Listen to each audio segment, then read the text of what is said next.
Welcome to today's Explainer. We're stepping a bit outside our usual topics today to dig into a highly unusual set of events documented in our source material.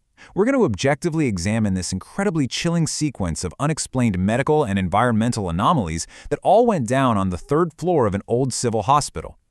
Have you ever wondered what happens when strict medical science collides with an environment that just completely refuses to obey the laws of physics?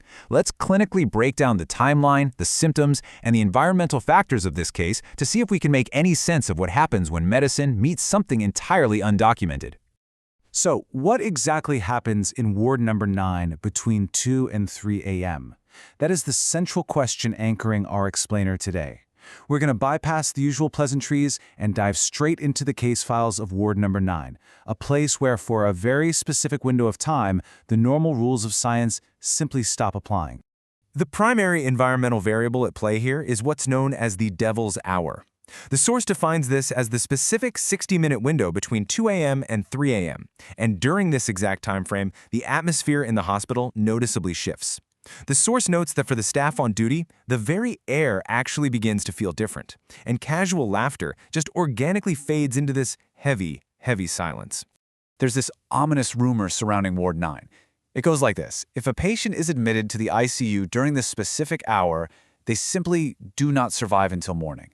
Now, while doctors dismiss this as a mere coincidence, just a statistical anomaly to be ignored, the night shift staff, the people actually on the ground during those hours, well, they know otherwise. The dread is so real that nobody even dares to take duty on the third floor during this time. To truly understand this case, we have to look at the extreme environmental conditions facing 27-year-old Dr. Arav Mehta. It was his first week on night duty, pushing through a grueling 18-hour shift. The old civil hospital sat isolated on a hill right outside the city, looking almost like an abandoned fortress in the dark. That night, there was heavy, unrelenting rain. And it wasn't just falling, it was crashing down. Inside, the sensory environment was suffocating. Broken windows, dark walls, and this overwhelmingly strong scent of phenol mixed with a deep, lingering dampness. It's a completely suffocating setting for what was about to unfold. Let's look at the precise timeline of how the hospital's normal operating environment just rapidly deteriorated. At exactly 2 a.m., the ward falls into that heavy silence we talked about, punctuated only by the slow beeps of the medical monitors.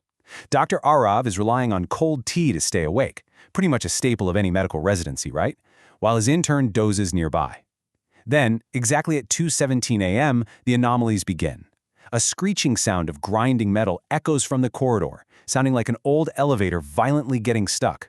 Dr. Arav actually jokes that if the sound gets louder, someone is coming up, dead or alive, but before he can even finish his sentence, boom, there's a total power failure across the entire floor.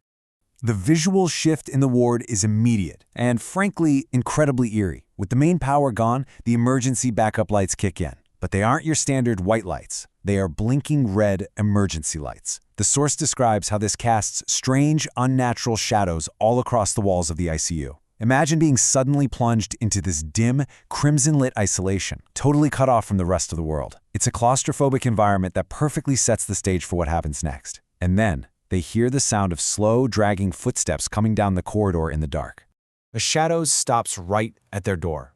It's not a monster, though. It's a cleaning lady in a light blue sari, just quietly mopping the floor. But she delivers this unnerving, incredibly calm prediction. She says, "Doctor, get ready. A case is coming." The source emphasizes that there was absolutely no panic in her voice, no rush at all, just a cold, absolute certainty, as if she already knew the script of the night. And immediately following her words, a terrifying scream echoes from downstairs. An exhausted grandmother runs in carrying a 4-day-old infant, followed closely by a helpless, terrified father. And right here, we see a fascinating clash of perspectives. Dr. Arav immediately takes a logical, clinical approach. He assesses severe neonatal hypoxia. The baby isn't breathing and needs the neonatal intensive care unit and oxygen immediately. But the grandmother, she presents a vastly different diagnosis. She's screaming that today is Amavasya, the new moon, and that her grandchild is under a dark shadow, a demonic possession. Dr. Arav, of course, completely ignores the supernatural claims to focus purely on his medical duty. Methodically reviewing the symptoms, it becomes crystal clear this is far, far beyond a standard emergency. There is a complete lack of respiration and crying. The chest is entirely immobile. The baby's eyes are rolled completely upward, fixed in place. The tiny body is unnaturally stiff, rigid like a piece of wood. And perhaps most alarmingly, the skin displays a severe blue-black discoloration. It's as if every single drop of oxygen had been violently pulled from the infant's body, leaving behind only a freezing silence. As his intern, Dr. Neha, desperately searches for a pulse, the cleaning lady sweeping the corridor mutters a truly chilling observation. She says, "The exact same kind of baby came last month, passed away before morning." There was no fear in her voice, just this eerie familiarity. She was recognizing a pattern. Identical, fatal cases, tied perfectly to the specific hour in Ward 9. Panic really begins to escalate now, but as clinical professionals, the staff tries to maintain control. The red emergency lights are flickering. The monitor's beep stops for a second, then accelerates. Dr. Arav suppresses the rising tension and shouts for the NICU to be prepped. But as he places the infant on the stretcher, the supernatural elements described in the source begin to physically interfere. Dr. Arav distinctly feels an unnatural, freezing cold breath released directly over his shoulder. The baby is hooked up to the monitor. Green lines tremble on the screen, and the vital signs lock on to this single terrifying number, 63%. The oxygen saturation is critically low. This number perfectly encapsulates the absolute helplessness of the doctors in this exact moment. Dr. Arav acts immediately. The action taken is standard protocol. An oxygen mask is applied and the flow is dialed up to the absolute maximum. But here we encounter a complete system malfunction. The machine's response is literally non-existent. The monitor remains frozen at 63, 63, 63. It is completely unresponsive to the medical treatment, almost as if the machine itself has just given up.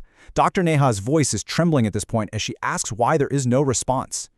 Outside, lightning strikes violently, rattling the windows, and rain pounds against the glass. Inside, there is another impossible physical anomaly. With the power failure, the expected state is that the AC is completely turned off. However, the actual state defies physics entirely. The air inside the ICU turns freezing cold, biting like ice.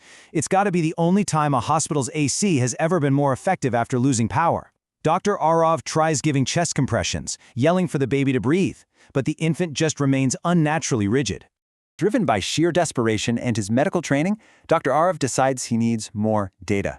He calls an audible and draws a blood sample to investigate the cause of this extreme, totally unresponsive hypoxia. And this routine medical procedure transitions us right into the climax of our analysis today. As Dr. Arav fills the syringe with trembling hands, the color just drains from everyone's faces. The fluid drawn from the infant defies all biological rules. First, it is a deep black color, completely lacking any red hues at all. It is abnormally thick, heavy, and sticky, resembling chocolate syrup. Dr. Neha is so terrified she actually drops the test tube. The glass shatters and the black fluid hits the floor. But instead of spreading out like a normal liquid, it just sits there. Actually, scratch that. It doesn't just sit there. It coagulates, thickens, and clumps together, sticking to the floor almost like oil, or honestly like a living entity. And as this impossible biological anomaly unfolds right there on the floor of the ICU, Dr. Neha glances toward the door. Outside the glass, the cleaning lady is standing there. She is watching silently, completely unblinking. Her eyes are fixed intensely on the baby. It really forces us to ask ourselves, how do we react when the people around us have already accepted a terrifying fate that we are desperately fighting against? The source narrative strongly suggests she is simply waiting for the inevitable outcome, waiting for the shadows to claim what they came for, confirming the grandmother's absolute worst fears. Which brings us to the end of our analysis and leaves us with this final, profound question. Based on the source narrative we've unpacked today, are we looking at a tragically undocumented biological anomaly that just caused a total system failure? Or is it possible that medical science simply has no jurisdiction when the darkness claims Ward 9 during the devil's hour? It's a remarkably chilling thought that forces us to question the very boundaries of what we can logically explain. Thank you for joining me for this explainer, and I'll leave you to ponder that conclusion in the dark. Until next time.